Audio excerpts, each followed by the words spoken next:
Welcome to the first episode ever of this show. A brand new show. We've never done it before. Thanks for tuning in. This is Vaguely Scientific.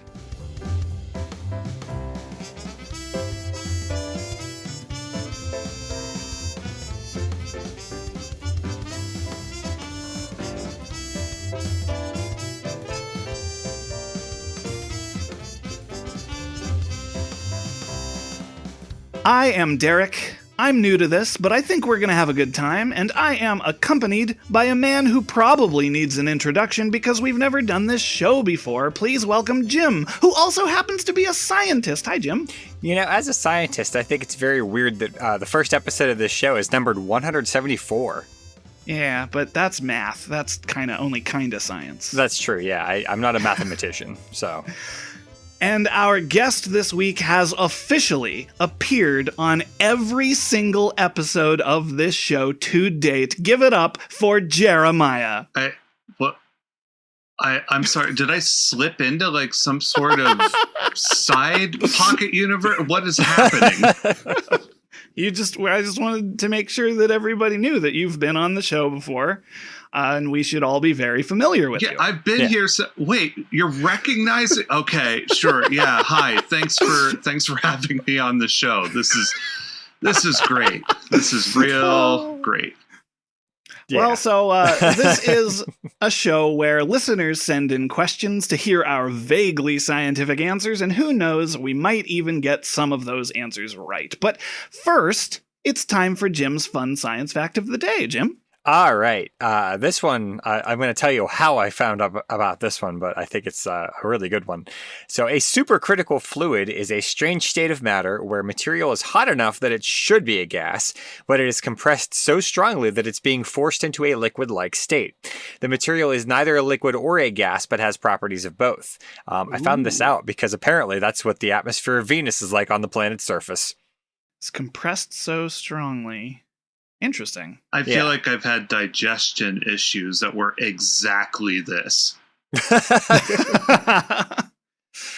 right, Jim, how relevant to liquid nitrogen is that? I mean, not really, because that is just cooled down to the point where it condenses into a liquid. This is something that is a gas that is being squashed so hard that it just can't help but become a liquid because the atoms are too close together. Huh. Well... more reasons to go to Venus. Or less. Oh, yeah. Whatever.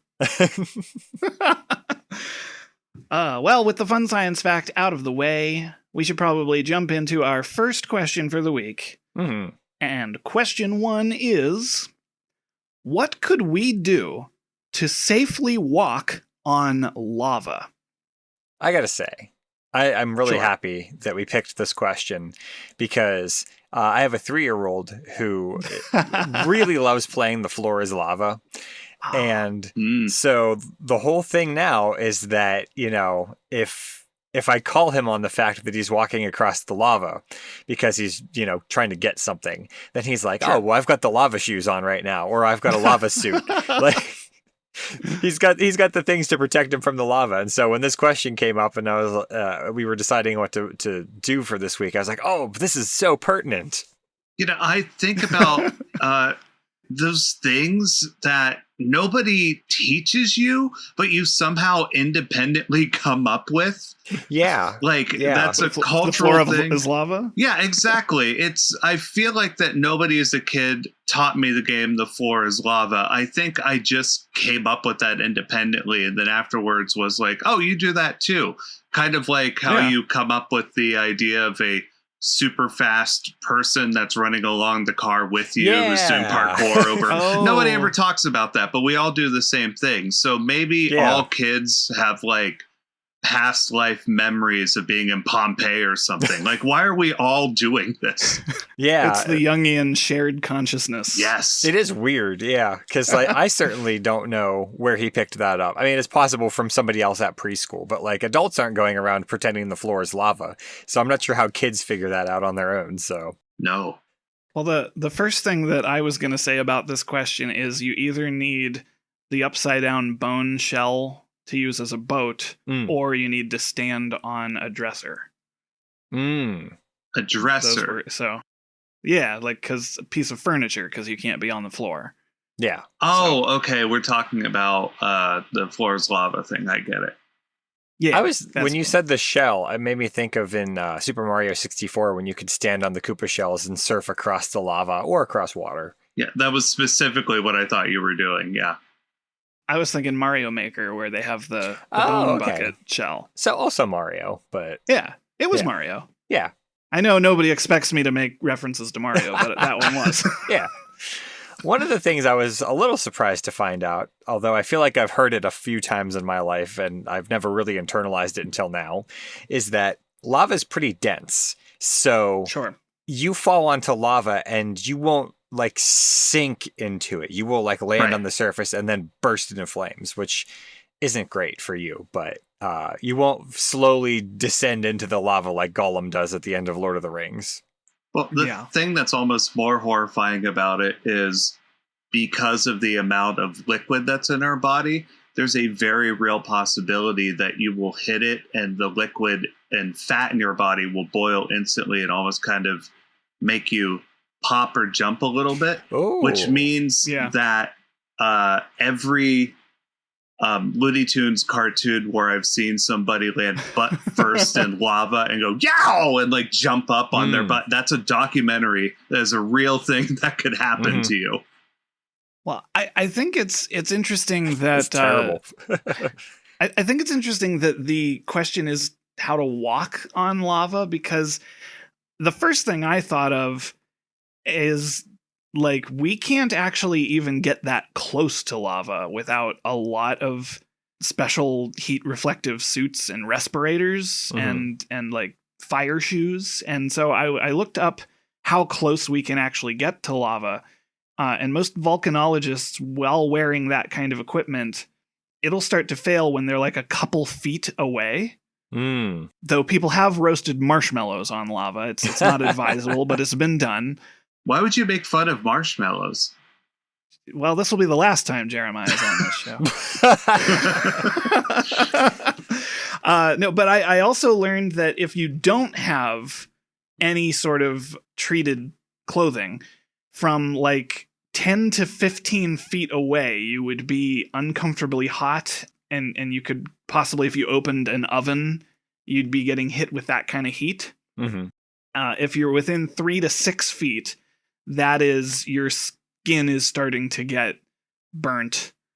Yeah, so we can't even really get close to lava, let alone walk on it. You would think so. However, I have the perfect, and I mean perfect, solution to this. I looked into it, and at first I was considering doing some sort of joke where the idea was, well, this is what you could do in Minecraft, or it feels cheating to do something that's along the lines of any sort of lines for building a bridge or a walkway or anything of that nature. I think the correct way to do this is you can have heat reflected glass, right? But these are things that only really work not for long extended periods of time. You can't just have this applied to the lava consistently. This has to be something that can maybe touch it for a while, come off, and it needs to cool down and then come back up. So my idea is, I was thinking about those giant recreational inflatable balls that you can run around in. Naturally. Yeah. So if you made one of those, but it's made entirely out of heat resistant layers of glass that either has air conditioning inside of it, or might be related to, just as a preview, the next question that we are going to be talking about, and maybe some sort of device that whenever it circles back around on top of you is something that's cooling the glass. That's what you want to be aiming for. That's the idea. Just a giant glass sphere that you're running around in like a hamster ball, and you can literally run on top of the lava. With a built-in air conditioning condenser. Yeah, it's perfect. Yeah. So that actually solves... It doesn't really solve, but it potentially addresses It potentially addresses another problem that I was going to bring up while I mentioned respirators. It is not only the heat that is dangerous about lava, but like sulfur dioxide and hydrochloric acid are byproducts of, like, in the air are byproducts of lava. So like you'd be breathing all of that in. But if you're in this big contained bubble, you could have your own oxygen supply. Oh, yeah. Yeah. Well, see, and that actually brings up another really important thing about lava is that while you are substantially less dense than the lava, and so therefore you won't sink into it much, you still will sink into it some. And so I was thinking of something like snowshoes, where you can spread your weight out over a larger area. But this giant hamster ball made of glass, that also has a very large surface area. So you will sink into the lava a little bit, but you shouldn't sink too far into it, and you should still be able to maneuver. But of course, this is also very dependent on the kind of lava that you're dealing with, because some lava is very thin and runny. We see that a lot in Hawaii. So it is much less dense. And so you would sink farther into that. In a way, I saw it described a lot as like a cork bobbing in water. And that's not ideal for you. Well, as you just said, runny, I think that's the thing. You just need to run real fast or like have some sort of speedy thing. If you could just like skim the top of it like a road runner, then you might be good, because if you don't have enough speed, you're right, you're going to sink, and it's going to cause so many problems for you. Yeah. Or you could just pick a place that has a lot thicker lava, and that would sort of solve your problem, I suppose. But speaking of materials, one of the materials that I was looking into is this stuff called aerogel. Yes. I love aerogel. Yeah, aerogel is really, really cool. It is one of the least dense materials out there, and it is super heat resistant. I watched a video of somebody who had a little block of aerogel and put, I think it was like a piece of chocolate on top of it, and then started just blasting the bottom of the aerogel with a blowtorch, and the chocolate didn't melt at all. It is tremendously heat resistant. Probably not as easy to see out of as glass, but I mean, if you're going to do something dangerous, who cares? Maybe it's better not to see. That was something that I was actually considering as far as visibility. This would have been an interesting idea, but there's zero visibility out of here. I really wanted this idea of a ball the entire time. For a brief period of time, I was wondering if a diamond would even be a possibility. But again, the problem would be visibility. There's, as much as I researched into it, there's too much light refraction. There's zero possibility of you being able to actually look through a diamond. I'm going to look that up. I wonder if there's a possibility of just like clear quartz, but that might even be not great. I don't actually know what the average temperature of lava is, but a diamond will catch on fire at about 1,600 degrees Fahrenheit, so 900 Celsius, it says. A diamond? Yes, diamonds are carbon, so they are flammable. I have an answer to the first thing. Ooh, how hot lava is? On average, fresh lava is 700 Celsius to 1,200 Celsius, which is 1,300 Fahrenheit to 2,200 Fahrenheit. So if you pick the right lava, then a diamond won't catch on fire. But I wonder if it would still like char, so you wouldn't be able to see out of it very well. Well, it's just like any other weather. You have to be like, it's too warm out. I think I'm going to stay inside. Well, it's a nice lava day out. I think I'm going to take the sphere out. Take the diamond sphere out to the lava fields. Yeah, just like you would with a kayak. Well, it's kind of nice out. I think I'll... Most of us know there's a difference between magma and lava. Magma is when it's still in the ground. But I was thinking, like, I understand that there's that technical definition difference, but I then was asking myself, why? Why is there a definition difference? Why does it matter that magma and lava are different? And I learned that while magma is still in the ground, it has a higher gas content, and it is much more explosive and volatile, which presents like geological hazards that are different. And because I was thinking of a lot of video games, I was thinking of the scene in the Star Wars movie where Anakin and oh yeah, the other guy, what's his name? Obi-Wan? Yes. Oh, yeah. Ben. Yeah. Oh, you're on first name basis with it. Yeah. Yeah. Yeah, well, their duel where they're like fighting over the lava, and I just watched that, having done the minimal research I had done like years ago into how hot lava is. And I was watching that and I was like, wouldn't they be on fire? And the short answer is most likely yes. Yeah. But I guess they have the Force, so one that's of them the explanation did. there.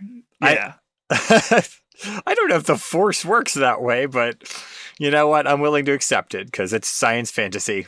I feel like, I mean, obviously Anakin catches on fire, but like the fact that they were standing on that rock surrounded by a river of lava, yeah. like they both should have been incinerated. I liked your wording of they were fighting over lava. Like they were like, they were mine! fighting over lava. This is my lava. Well, who had the high ground? I mean, that's what they were trying to get. Yeah. And we all know how that ended. I don't. I genuinely don't remember a lot about those movies. Well, I'll give you a clue. One of them walked away, and one of them needed to be rebuilt into a robot, so he could walk that's away. Fair. That's fair. So he could walk away and anticlimactically shout no. Yeah. I remember that part. It'd be really funny if somewhere in the franchise, Darth Vader shouts "Yes, yes" with the same tone. It's like maybe he just talks like that.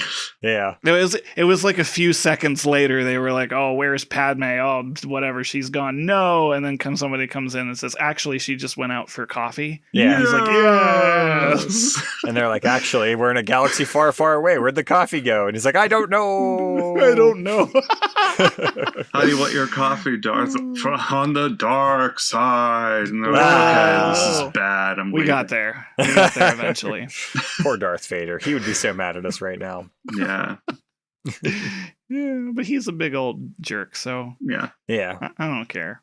But yes, I was looking into the heat thing, and those sort of like shiny metal suits that they wear, those are kind of the thing I was thinking about, where it reflects a lot of the heat away. But yeah, I mean, you get into the lava, and that's not going to do you much good at all.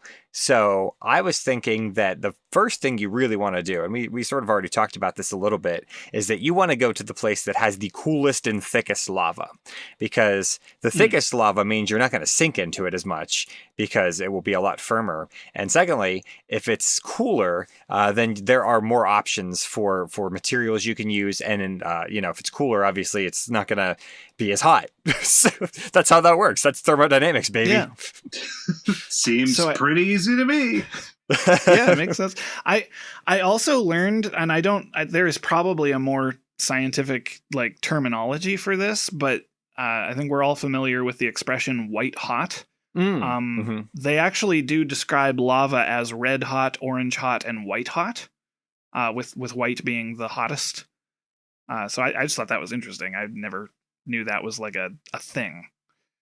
Yeah, that's interesting. Yeah. Because I always think of lava as just being red. So yeah, apparently it can burn white hot. Wow. That makes sense. I mean, considering the surface of stars and stuff like that, I mean, anything else that would burn to that, like regular fire and things like that, that would have that coloring. So why not lava? Why not lava? So why not lava? Why not? So whenever I sell my recreational lava run balls, I will have them as as like, oh, these are certified white runs. These are certified red runs. You have to get a higher grade for the run you're doing. Oh, buddy, you're trying to go to Ohio. Well, you're going to want one of these. Oahu. I don't know why I couldn't pronounce it. Oahu. Yeah. I thought you were saying Ohio, and I was like, I don't know why Ohio, but I'm going to run with it. There's nothing hot about Ohio. Do you know, there was another thing that I was looking at, and I feel like this is cheating by a lot, to be honest with you. But if you just wait long enough and the lava cools down enough, it'll form a nice solid crust that you can walk on.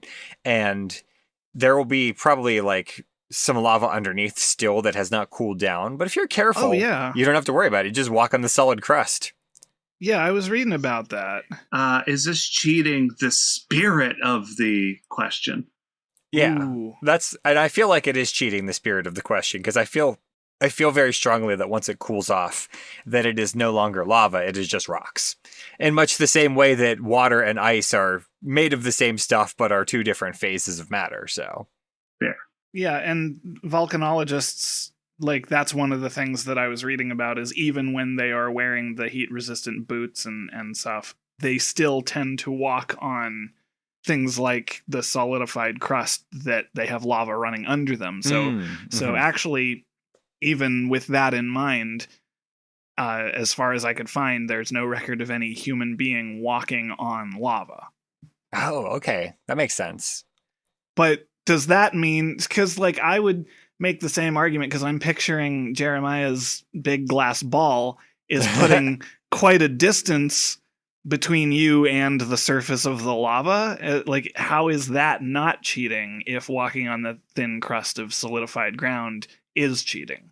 I can't emphasize enough how much I would play a video game where you're just like rolling a giant, almost like Super Monkey Ball 2, but it's I was gonna say that's Monkey Ball. Yeah, it's that, but the idea would be that it's that, but it's Mario Kart, which is Super Monkey Ball 2. Basically, I just went Super Monkey Ball 3, but the floor is lava. But the floor is lava. Yep. Yeah. And Super Monkey Ball 3, the floor is lava.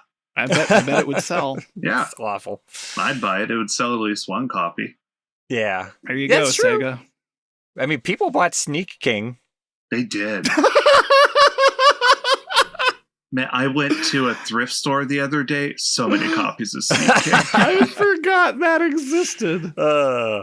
One of the things that I saw that I'd have to do a little more research into this to really like verify, but I had seen it pointed out somewhere that because our body would be, upwards of 1,000 degrees cooler than the lava, that there's a very good chance that like if you just touched lava, then what would happen is that the lava would cool down enough to like freeze, I guess you would say. And so you might get like a shell of solid rock on you as you were being burned very severely. Yes. I was going to say, so those are called rocks. Yeah. But I saw a couple pictures of this with trees. And so what happens is as the lava moves into an area with trees, the lava kind of, bumps up against the trees burn away.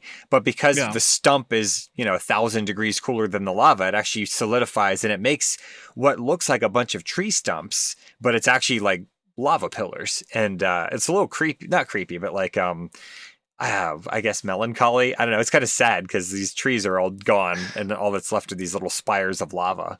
But that's something that we have to take into consideration, is that we also don't want the lava to cool off too much whether it's, us or the giant aerogel sphere hamster ball. Because if it cools off too much, then you might get stuck and you're not going to be able to get back out because it'll be solid rock at that point. I mean, that's Pompeii, right? That's true. What preserved all of the, like, where people were standing and stuff. Yeah. Now that was a slightly different thing because that was the ash cloud that did that, but same idea where it cooled down and turned into a solid object around them, basically. So not an ideal way to go. It's not what you want.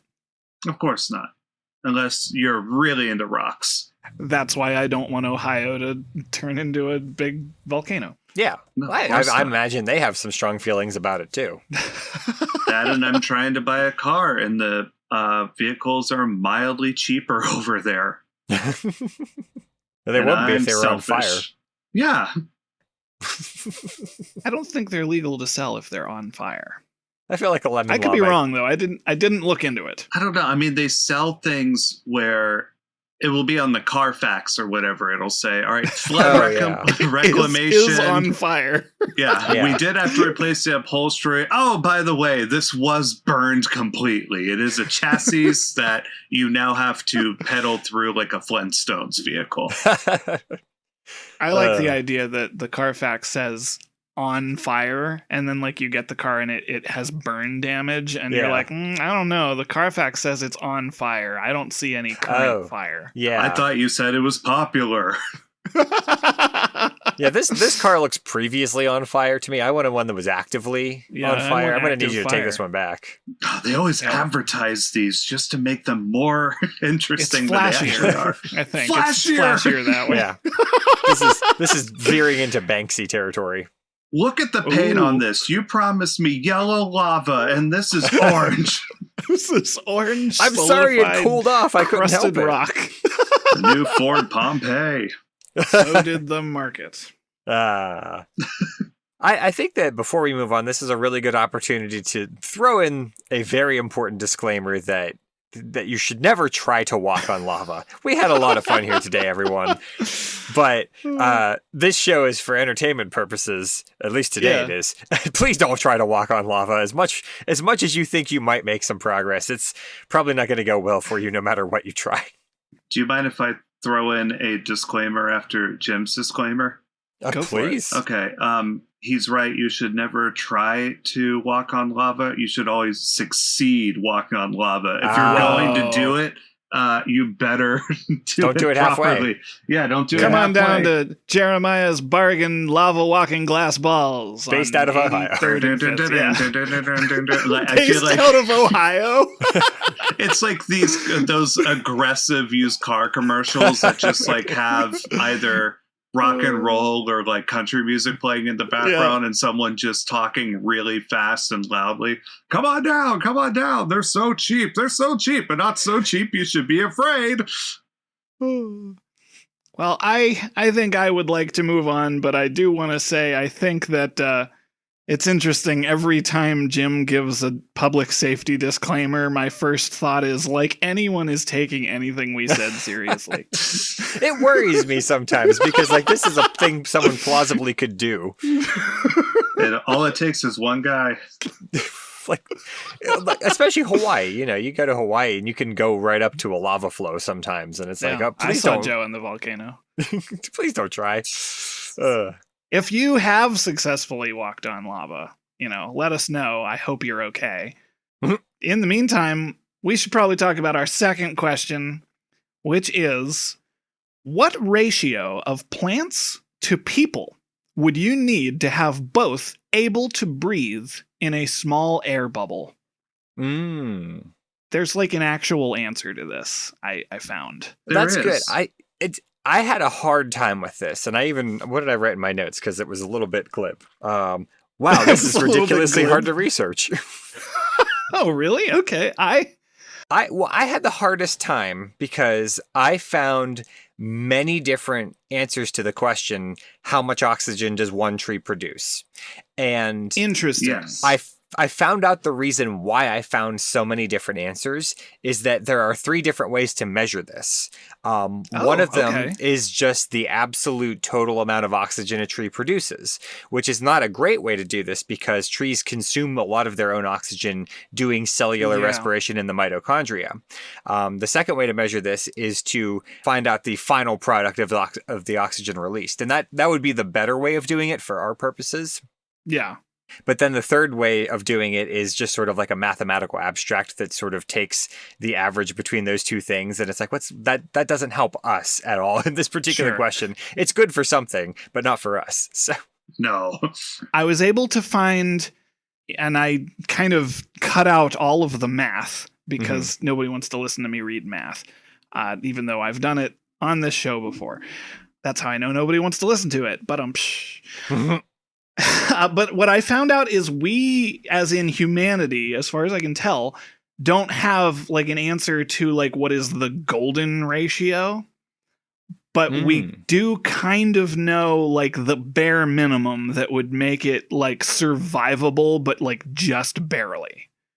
Okay. And so I thought that was kind of interesting. And so what it comes down to is it depends what kind of plants you're talking about.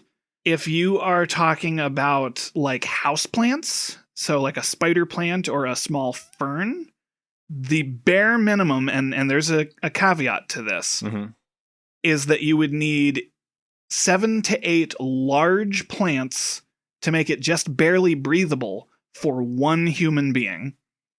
And this is assuming that we don't have to worry about other factors like humidity or sun exposure or the earth itself absorbing oxygen.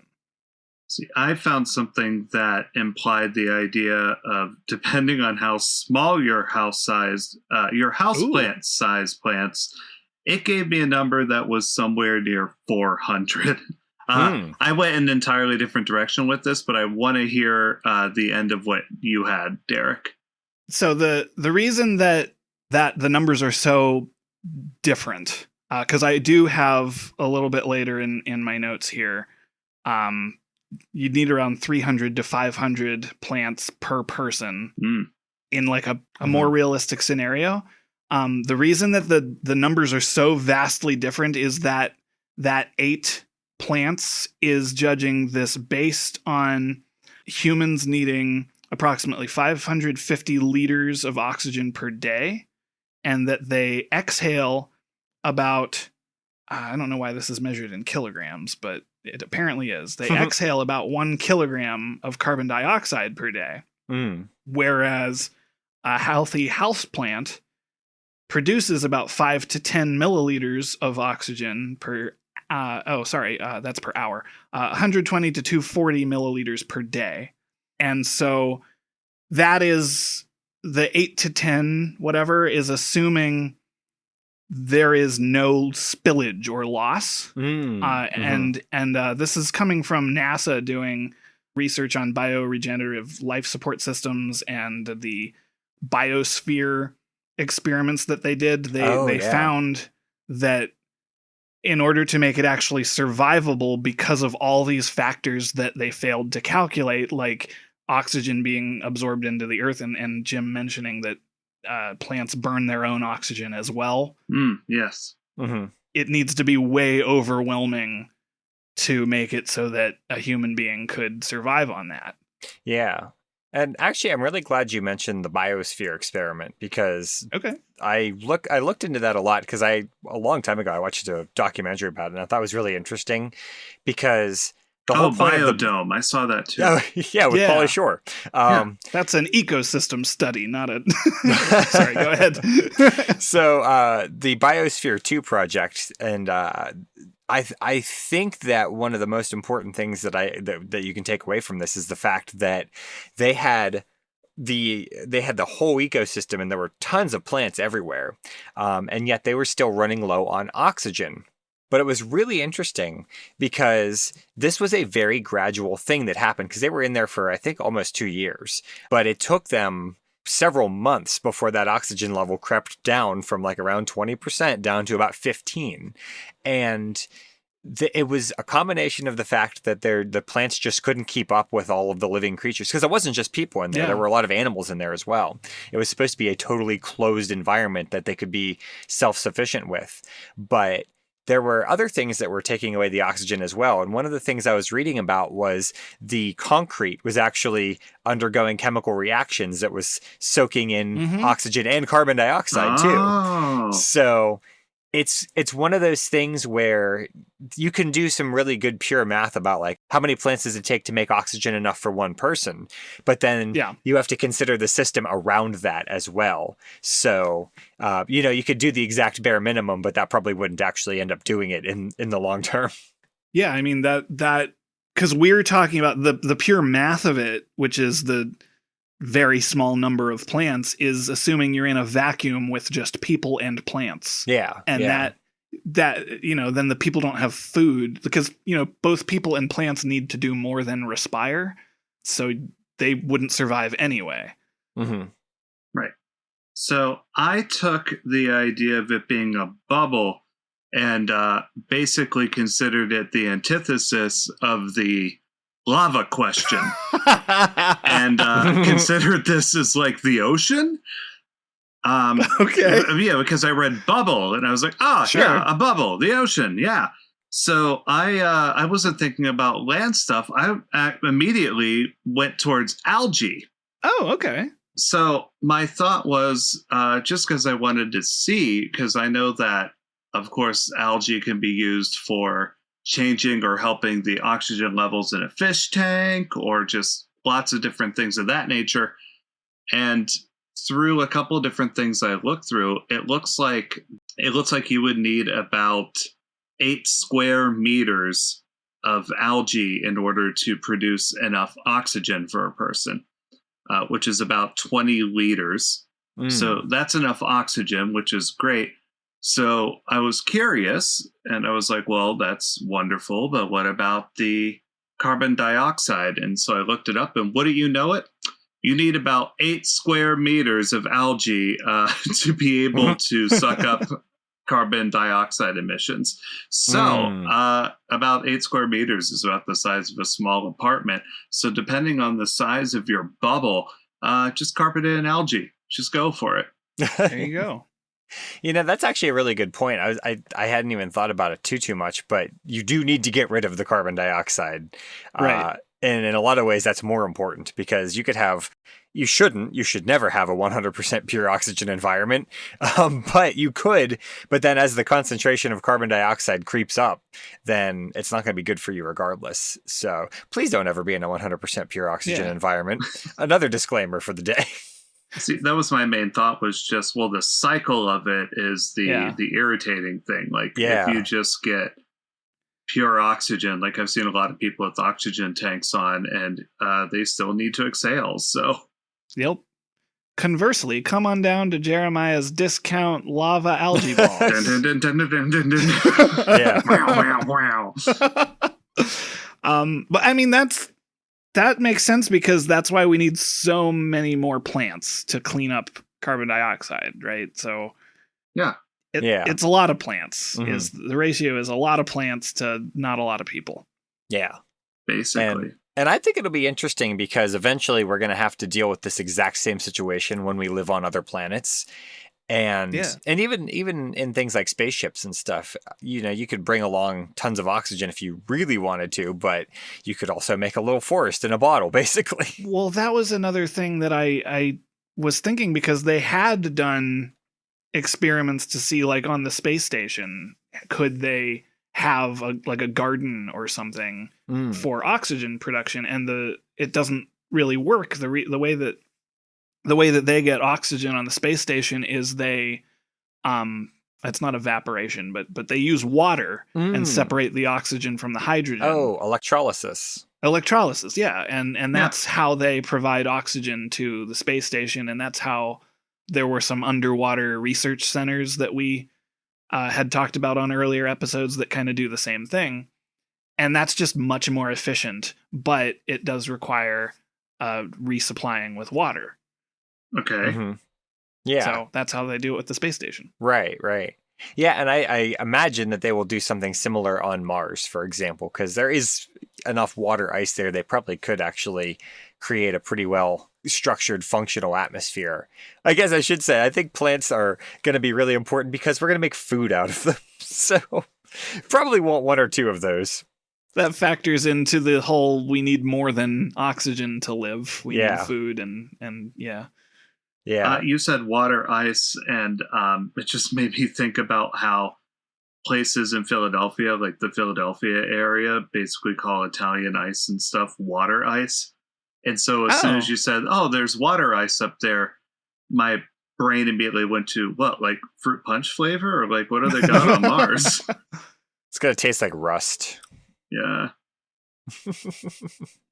Ugh. Can you imagine eating a mouthful of crunchy rust? Well, no. I can imagine it. I don't want to. Somebody out there has done it, and probably not on purpose. Yeah, I've got horrible things to say about this, so I'm going to go. There was that guy who ate that whole airplane. Some of it was probably rusty. That's, and I think that it's this has been a really interesting thought experiment, because it's just something that you can't test. This is one of those things where you can do a lot of math, you can do a lot of research, you can put together plausible scenarios, but there's going to be something, and this is exactly what happened with the Biosphere 2 project. It's like there's going to be something that you don't account for, and it's going to be something that trips you up. There's going to be some random chemical reaction in the concrete, I guess, and it's going to get you. So you can still potentially do the idea. Well, I guess that's the idea of still being able to do the bubble. You just can't do a concrete bubble, which sounds like an awesome band name. But Concrete Bubble? Yeah, Concrete Bubble. You guys want to, ladies and gentlemen, Concrete Bubble. Performing this weekend at Jeremiah's Discount. I'm sorry. Yeah. But no, if you just had something that was essentially an iron or bathysphere, you'd have to figure out some sort of material to build this location that doesn't oxidize or doesn't absorb that sort of thing. Something that would probably be, I don't know what, like a majority kind of glass and aluminum state. What would be the best kind of option? Mm-hmm. I mean, yeah, glass would probably be fine because that's fairly stable over long periods of time. I don't know why I was thinking of ice. I think the main reason it came to mind was because I was thinking about other places. I was going to say Ganymede, but that's not a planet, that's a moon. But in the Expanse, it's the same thing. Yeah, I mean Ganymede is bigger than Mercury, so. But like in the Expanse, they had carved out tunnels in the ice to create a city, basically, and I was like, oh yeah, water wouldn't really absorb oxygen and react in that way. So, in fact, you could take that water and turn it into oxygen with electrolysis. So, right. That's an interesting idea. Mm-hmm. But yeah, I mean, you're exactly right. Like, there's going to be something. Well, people in glass houses should watch their oxygen intake. Yeah. Well, and this is actually a really good example of why we are going to the moon again. Is we want to build a city or like bases or whatever on the surface of the moon first and kind of explore how this is all going to work before we go to Mars, because that trip to Mars is going to be substantially longer.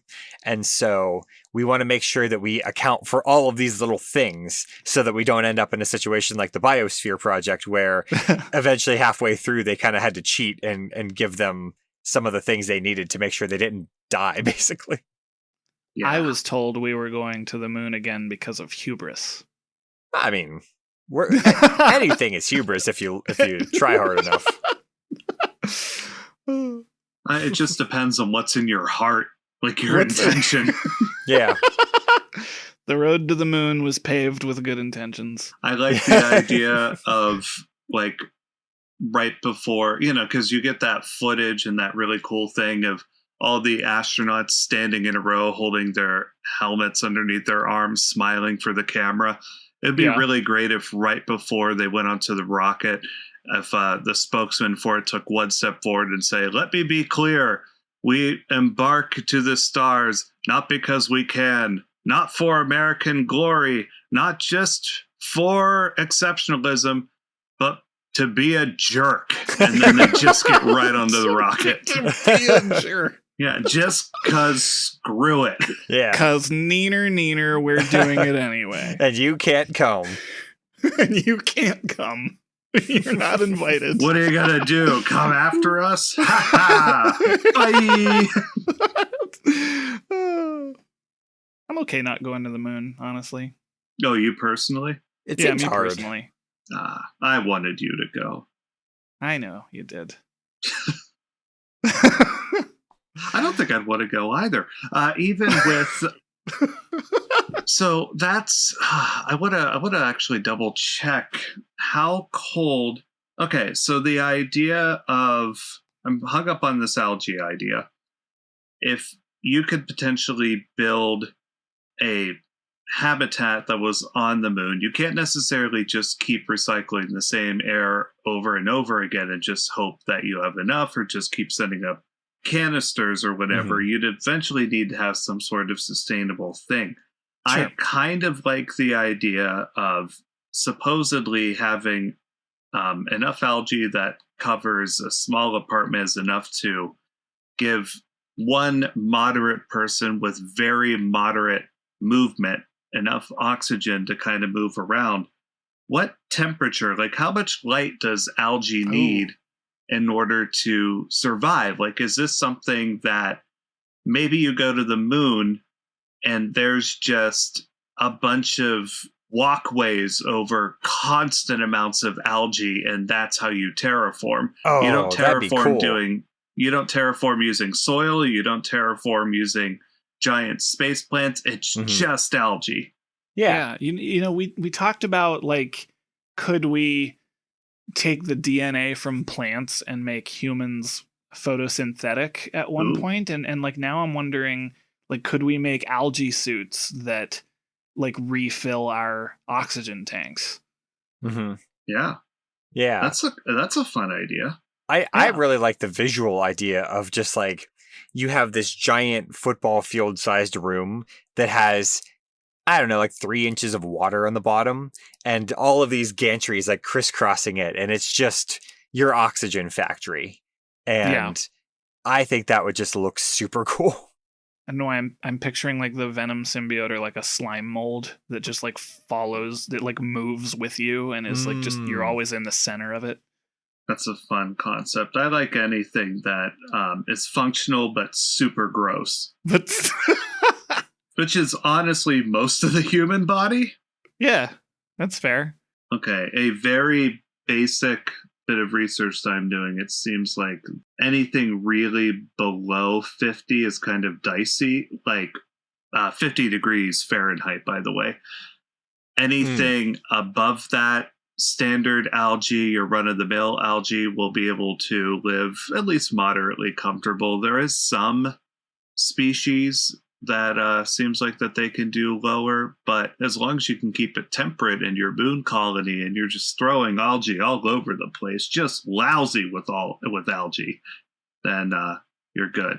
It seems like that anything over 100 though can really kind of mess it up. So, you know, moderate living temperature, they pretty much live roughly in the same kind of bracket that we do. So that's good. Yeah.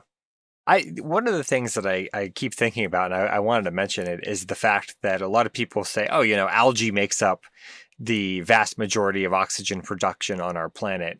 And that is true. And algae is really, really important. And our ocean ecosystems are very important. But I think that a big part of the reason that it does make up the vast majority of the oxygen production on our planet is that the oceans make up the vast majority of all of the land on our planet. Yeah. There's 70% of our planet covered in water, so we got some to spare. So does that mean that, like, it's not that algae is more efficient at producing oxygen, there just is more of it? I mean, I didn't look into it. Good question. I suspect it's that there's just more of it. But I might have to look into that just because I'm kind of curious if it is more efficient in any way.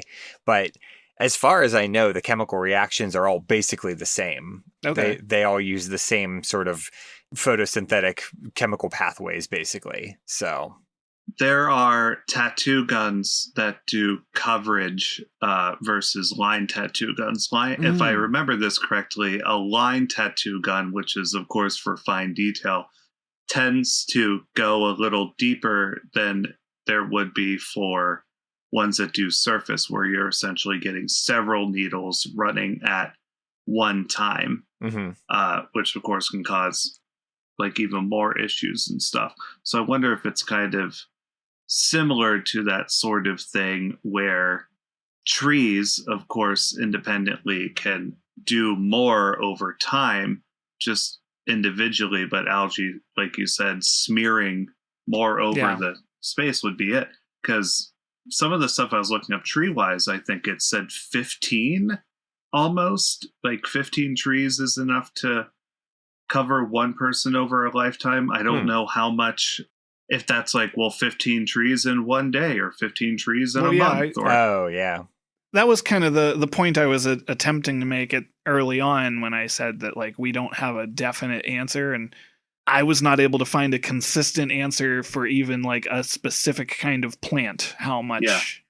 So I would assume trees produce more oxygen than a smaller plant, but that's just based on my unbotanist experience of logic, and it could be completely wrong. I don't know. Well, I mean, I think a lot of it's surface area, so I would expect something with a lot more surface area to produce more oxygen than something small. There's so many variables, and like different species of tree are very different as well. So, you have to pick the right kind of tree, I suppose, to be locked in with for the rest of your life. Maybe this is a dumb thing to say. I don't know.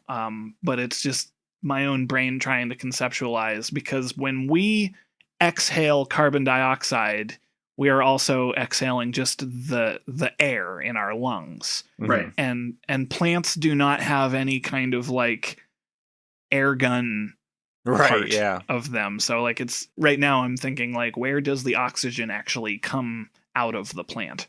Like the difference between a mister versus a fire hose. Yeah. Yeah.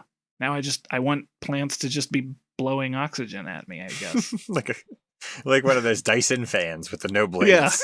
Yeah. Yep. That's the kind of house plant I want. Scientists, get on that. A fan plant. Well, that's like a bell sprout, right? Like that's a bell sprout.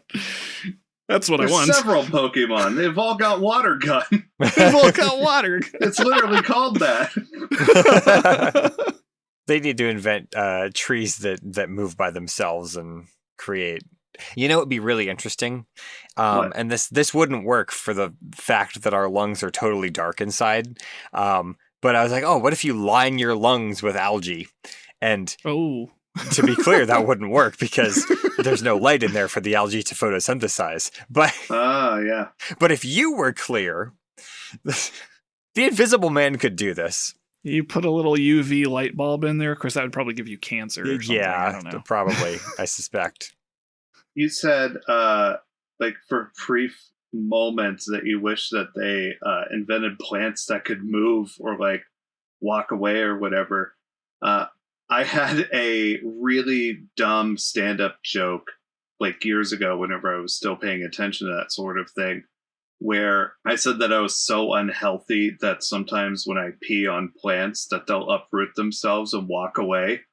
Like, just because of the lack of nutrients that were coming out of me. Like, it's so unhealthy. Well, human urine is actually oversaturated in nitrogen, which is why you get brown spots on your lawn if you pee. Same with dogs. I was about to ask about dogs. Actually, that reminds me of the fact that when you breathe in, you are not depleting that lung full of air of all of its oxygen. Correct. I want to say it's like 5%. Or I should say, I think that oxygen makes up like 20% of the air, and it removes about 5% of that. It's not a whole lot of oxygen, which is why you can hold your breath for a pretty decent amount of time before it becomes a problem. Yeah, well, that's because the human respiratory system is two ways. So as you're taking in air, when you exhale, the air comes in and stops some of the oxygen from going out. And this is completely tangential, but something I learned fairly recently and think is cool. Birds' lungs do not work like that. Birds' lungs, they inhale and the air goes into an air sac or like a chamber. I just read about this too. Yeah, I thought it was so cool. So from that air sac, it then goes into their lungs. And then from their lungs, when they exhale, all of that old air goes out, and none of it and does not mingle with the new fresh air coming in. So I mean, it's still not 100%, but it is like significantly more efficient than human breathing, which they need because they need a lot of oxygen to be able to fly. I just think that's really cool, and found an excuse to bring it up, and here we are. No, I think that's cool.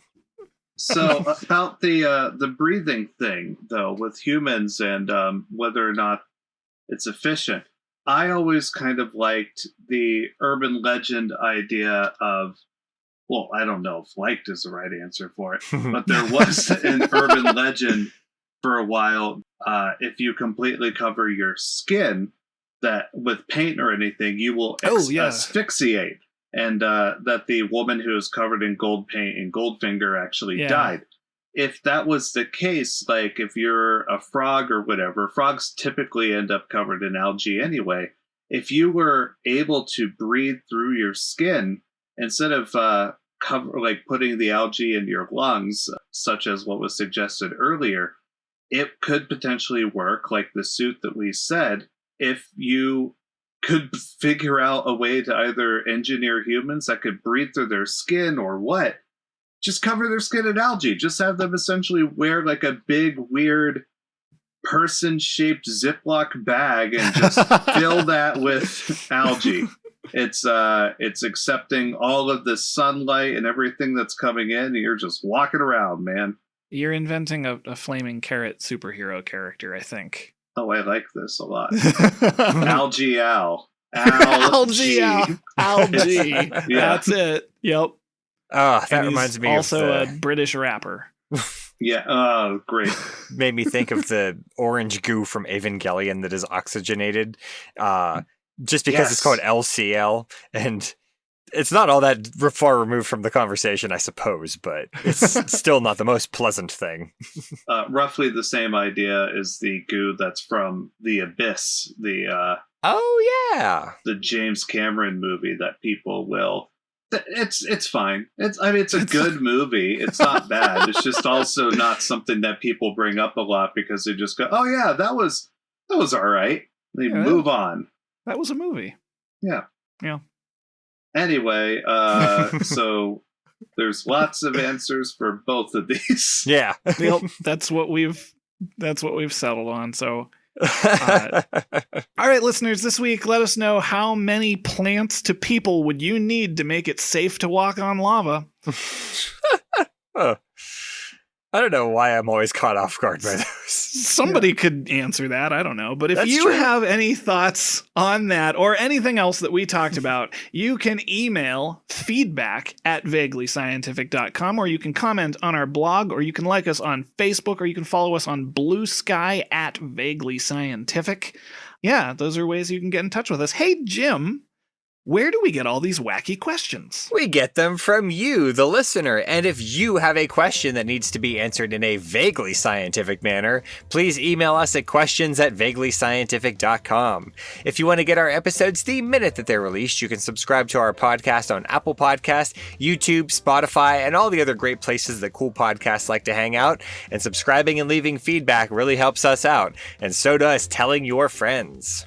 Yeah, and also tell your friends to come on down to Jeremiah's discount algae lava balls. Yeah. Wow.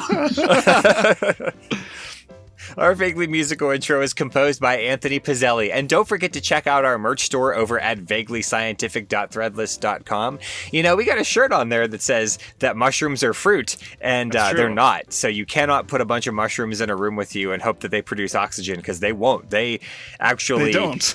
they actually, you know, do a lot of the same things humans do, like digest and respire. So you'll just die. Yeah. And then the mushrooms will get you. It's perfect. Buy a shirt. So thank you to Jeremiah for being our guest this week. Your guest? I thought it was here for every episode. Yeah. What is the continuity of... You've been our guest every week that we've done this so far, which was once. Yeah. Okay. If you want to get into continuity, you got to dig up the lost first 173 episodes and find out what happened in those ones. Yeah, that was an alternate universe. This is a retcon, I guess. I don't know. Oh, no. We're rebooting the universe. I don't need this to keep happening. This is exhausting. Well, for Vaguely Scientific, I am Derek. I'm Jim. And I'm exhausted. Stay tuned for our next first episode. Toodaloo, everyone.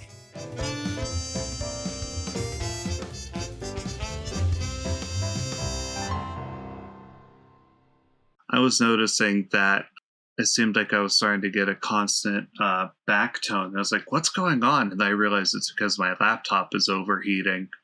And so my fans were going. And I was like, okay, how do I convince this to not